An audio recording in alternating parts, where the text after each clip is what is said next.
costruito un'autostrada sul Mediterraneo, dalla Sicilia sino all'Africa, dall'Equatore sino al cielo. Fatti bella, amore bello, fatti bella. Resterai giovane se porgi ascolto nella conchiglia, nella conchiglia.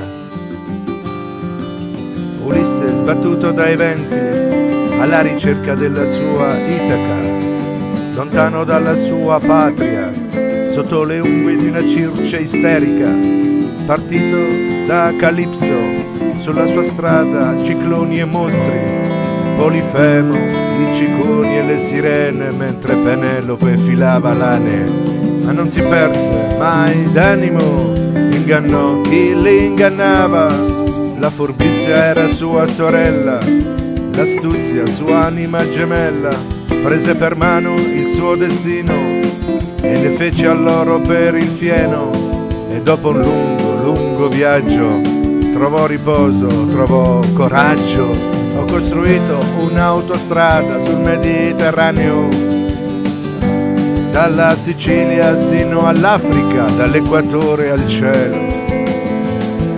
Fatti bella, amore bello, fatti bella.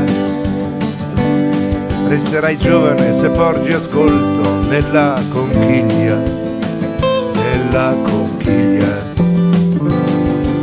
Erea era un tipo strano, lui veniva da una sconfitta per andare dritto incontro a una disfatta, Troia in rovina, perduta ogni speranza, partì per cercare altrove una cittadinanza, senza più una patria né cavallo da cavalcare, ignoto il suo futuro, senza macchina né motore, ha un modo tutto suo per trovare la sua strada, e ne a malgrado tutto costruiva la propria storia.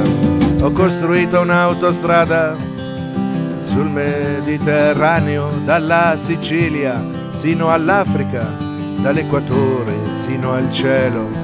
Fatti bella, amore bello, fatti bella. Resterai giovane se porgi ascolto nella conchiglia, nella conchiglia. Mille destini tutti diversi, c'è chi scappa per non partire, chi tenace chiude gli occhi per non sentire, per non vedere, c'è chi parte per poter tornare, chi resta ma vorrebbe partire, chi parte ma non torna mai perché non ha più nulla da scoprire. C'è una cosa di cui abbiamo bisogno, di piantare le nostre radici, magari lontani da ogni mondo, sotto i ponti o in mezzo al fango, con la bussola tra le mani. Sembriamo esperti marinai, abbiamo tutti qualcosa da proteggere, anche se non leggiamo mai i manuali.